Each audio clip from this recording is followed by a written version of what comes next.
ఊరుతాను అందులో ఊడిపోయింది ఎవరో తెల్లనో అందరూ అన్నది అబ్బాయి.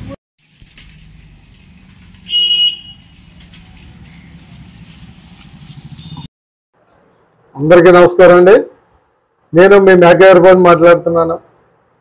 ఈరోజు ఆంధ్రప్రదేశ్ పౌర శాఖ మంత్రి శ్రీ గౌరవనీయులు నాగేంద్ర మనోహర్ గారు కాకినాడ జిల్లా రావటం, కాకినాడ జిల్లా పీడిఎస్ రైస్పై అనుకోకుండా తనిఖీలు చేయటం, అందులో భాగంగా కాకినాడ మాజీ ఎమ్మెల్యే దూరంపూడి చంద్రశేఖర్ రెడ్డి గారు రైస్ మిల్లోకి మరి అతను గ్యాండవరంలో ఉన్న రైస్ మిల్ అన్ని కూడా మరి పౌర సరఫరా శాఖ మంత్రి నాగేంద్ర మనోహర్ గారు హఠాత్తుగా తనిఖీలు చేయటంలో కొన్ని వేల టన్నులు పీడిఎస్ రైస్ మరి భోగవతాన్ని బయటపెట్టడం జరిగింది. మరి కొత్తగా ఎంపికైనటువంటి కూటమి ప్రభుత్వం రావటం, అందులో నాగేంద్ర మనోహర్ గారికి పౌర సరఫరా శాఖ మినిస్టర్ ఇవ్వటంతో ఆయన కష్టపడి ప్రాణాలు తెగించి ఒక రౌడీ సీటర్ అయినటువంటి ఎమ్మెల్యే దూరంపూడి చంద్రశేఖర్ రెడ్డి గారు అడ్డాలోకి వచ్చి ఆయన అక్రమంగా చేస్తున్నటువంటి పీడిఎస్ రైస్ మీద కొరవ జరిపించడం అనేది చాలా సంతోషకరమైన విషయం.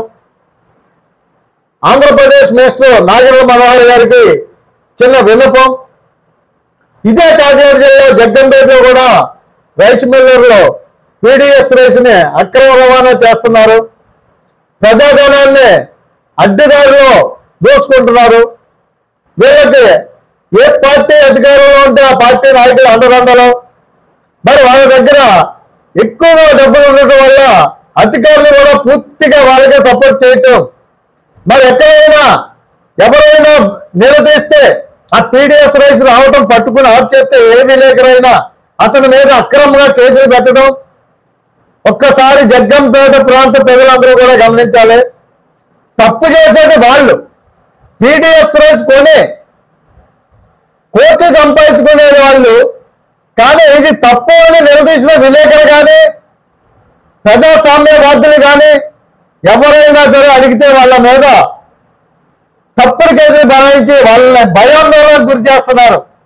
వీళ్ళ కొంతమంది నాయకులు, మరి జగ్గంపేట పరిసర ప్రాంతంలో ఉన్నటువంటి నాయకులు, అధికారులు వాళ్ళు సపోర్ట్ చేసి ఎవరైనా నిలదీసి నీతి నిజాయితీగా మాట్లాడిన వాళ్ళ మీద కేసులు పెట్టడం అనేది ధర్మం కాదని, మరి జగ్గంపేట రైస్ మిల్లర్లు ఓనర్ల పరిసర ప్రాంతంలో ఉన్నటువంటి రైస్ మిల్లర్లన్నీ కూడా తనిఖీలు చేపట్టి వాళ్ళ మీద తగిన చర్యలు తీసుకోవాలని చెప్పి తెలియజేసుకుంటూ సెలవు తీసుకుంటున్నాను. జై హింద్, జై భారత్.